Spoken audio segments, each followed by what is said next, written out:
हिलाना छोड़ने के बाद ये गलतियां बिल्कुल मत करना। जब आपने डिसाइड कर लिया भैया अब मैं नहीं हिलाऊंगा, अब मैं जो है मेरे पप्पू को नहीं हिलाऊंगा, मैं जो है हस्त मैथुन नहीं करूंगा, ये मैंने डिसाइड कर लिया है।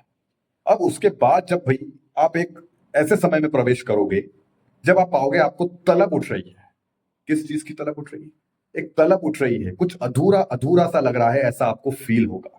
ठीक है, एक ऐसा समय आएगा जब तुम्हें उसमें फील होने लगता है। ये लगभग देखो, जो रोज हस्तमैथुन करता है ना, उसको 2 दिन में फर्क एक दिखेगा, मतलब कि ये कुछ तलब जैसी लग रही है। ठीक है, 7 दिन 10 दिन में आपके अंदर एक तलब उठती है। ठीक है, तो इस समय हमको सबसे ज्यादा सावधान रहने की जरूरत होती है। अब ये तलब उठेगी, अब तुम्हें तड़पाएगी, और मैं तुमसे कहता हूं कि तुम्हें इसमें तड़पना होगा। ठीक है, जरा मजा लो इस चीज का। देखो तो सही, अपने आप से युद्ध कर रहे हो, जरा थोड़ा सा तड़पो तो सही यार। मजा क्या आएगा फिर जंग जीतने में, है?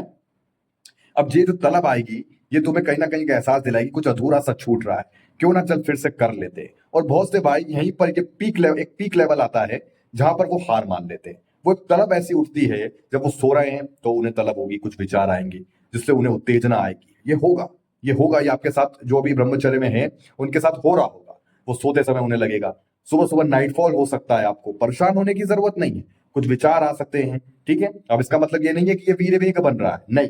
देखो, वीर वेग की डेफिनेशन अलग है।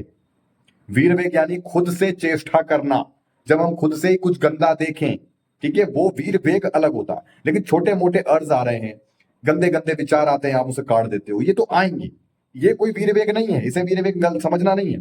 गंदे विचार आ रहे हैं, जरा सी कहीं उत्तेजना आ गई, इसको इससे बिल्कुल परेशान मत हो। ठीक है, तलब उठेगी, एक तड़पाएगी आपको। ठीक है, लेकिन आपको कोई रिएक्ट नहीं करना है।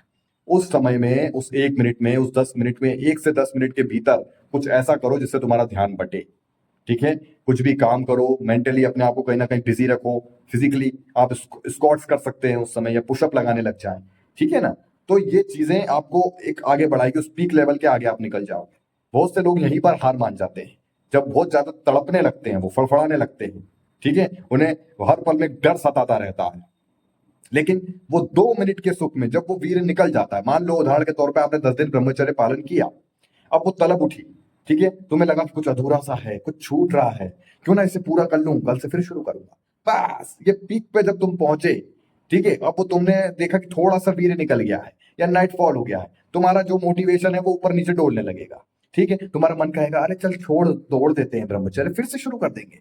और बस यहीं पे गड़बड़ होती है, आप ब्रह्मचर्य तोड़ देते हो। लेकिन अगर अब तुम उसमें रिएक्ट ना करो, यानी कि भले ही नाइटफॉल हो जाए, वीर थोड़ा निकल जाए, मैं घबराऊंगा नहीं, मैं परेशान नहीं होऊंगा, मैं ब्रह्मचर्य नष्ट नहीं करूंगा, मैं इसे सहन करूंगा, मैं इस तलब को सहन करूंगा। ठीक है, मैं अपने आप को इस जोखिम में डाल रहा हूं, मैं इससे आगे निकलूंगा। ठीक है, अब वो चीज आ रही है, मात्र 2 मिनट की वो चीज है, वो निकालने के बाद तुम्हें सिर्फ गिल्ट होना है। ये सोचो, सिर्फ गिल्ट होना, जिसको तुम सोच रहे हो, है ना, वो कुछ नहीं, वो सिर्फ एक इमेजिनेशन चल रहा है तुम्हारे दिमाग के अंदर, कुछ नहीं है वो। उस छवि को गंदे रूप में देखने की कोशिश करो। गंदा रूप कैसा? अलग तरीके का रूप देखने की कोशिश करो। मल मूत्र को याद करो, मेरी बात को समझो, जो मैं कह रहा हूं उसे समझो, ध्यान से सुनो, जो बोल रहा हूं उसे दिमाग में बिठाओ अपने। ठीक है, चिंतन करो, देखो, इमेजिनेशन करने की आदत है ना, गंदा सोचो, मल मूत्र सोचो, क्या है शरीर, क्या निकलता है, जिसको सोच रहे हो वो क्या निकालता है, क्या निकलेगा उसमें से, क्या निकालेगी वो?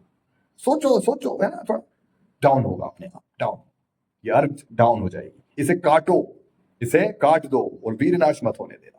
बस ऐसे करके फिर तुम आगे बढ़ते जाओगे, समझ रहे हो? फिर धीरे धीरे तुम्हें फायदे मिलने लगेंगे। तो यहीं पर सबसे ज्यादा ध्यान देने की जरूरत है ब्रह्मचर्य पालन के दौरान। घबराना नहीं है, लेकिन हाँ, ब्रह्मचर्य में बेईमानी नहीं चलेगी, गलत सलत नहीं देखोगे। ये चीज ध्यान रखना। अगर तुम गलत देखने के बाद, कि कुछ गलत देख लिया, 1-2 मिनट तक खूब गलत देख रहे हैं, उसको देख लिया, अरे कुछ नहीं होता साहब, ठीक है, और फिर वो विचार दिन भर चल रहे हैं, तो वो तुमने खुद से उंगली करी है, तुमने खुद से चेष्टा करी है, ब्रह्मचर्य में बेईमानी करी है, तो वो वीर वेग की कैटेगरी में आ जाता है, वो वीर वेग बनेगा। वो चीज अलग है, क्योंकि आपका चिंतन अब अलग हो जाएगा। लेकिन मन से कोई भी चीज हो तो उसमें परेशान मत हो। ठीक है, थोड़ा सा अपने ऊपर ध्यान फोकस रखने की जरूरत है। समय समय पर ये चीजें आपके साथ ऐसी होंगी, फ्लैट लाइन होती है ना, कुछ ऐसी शिकायतें होना, कहीं दर्द उठना, है ना, नीचे भारीपन सा लगना, ये चीजें होंगी। लेकिन आपको सहन करना है, आपको मेहनत करना है, आपको पसीना बहाना है। ये सब धीरे धीरे ठीक होता जाएगा। ये हर बार एक चैलेंज के रूप में आपके सामने आएगा, है ना। चैलेंजेस आपके सामने भारी भारी आएंगे ब्रह्मचर्य पालन के दौरान। आपकी परिस्थितियां अचानक बदल सकती है। आप कहोगे मुट्ठ मार रहा था जब तक कोई परेशानी नहीं आई घर में, लेकिन जब ब्रह्मचर्य पालन किया तो परेशानी आई, चैलेंजेस बहुत आएंगे। चैलेंज को अगर स्वीकार करने की हिम्मत है और कुछ बनना चाहते हो, ब्रह्मचर्य तुम्हें एक अलग लेवल का व्यक्ति बनाता है, तो चैलेंज भी भरपूर देगा, प्रकृति परीक्षा भी भरपूर लेगी। अगर इसके लिए तैयार हो तो ब्रह्मचर्य में आगे बढ़ो, सीधी बात है। और इस दुनिया में आए हो तो चुनौतियां हर जगह मिलेगी, होती भी मिलेंगे, चुनौतियां भी मिलेगी, लोग परेशान करने वाले भी मिलेंगे, तो इन सबको भैया संभालना है तो ब्रह्मचर्य की शक्ति तो लगेगी भाई साहब। इससे अच्छा है कि प्रकृति की जो टेस्ट है उनको पास करो, इस नेचर के टेस्ट को पास करो और आगे बढ़ते जाओ। बाकी कोई भी मदद चाहिए, आपका भाई बैठा है, लगातार मेरे वीडियोस को देखिए, मेरे चैनल पे 900 से ज्यादा वीडियो पड़े, जाकर देखिए, उन सबको समझिए जो मैं समझा रहा हूँ, और लगातार अपने ऊपर फॉलो करो, ठीक है, मेरी एडवाइस को। और वीडियो को लाइक करो, चैनल को सब्सक्राइब जरूर कर देना मेरे भाई, ठीक है, सपोर्ट कीजिए, आपका सपोर्ट मायने रखता है। चलिए मिलते हैं, धन्यवाद। कल संडे है, मैं कल लाइव आता हूँ, ठीक है, कल मिलते हैं हम रात 8 बजे, लाइव आता हूँ कल मैं, क्योंकि मैं पिछले हफ्ते भी नहीं आ रहा, तो कल, ठीक है, चलिए मिलते हैं, कल आऊंगा मैं लाइव। धन्यवाद।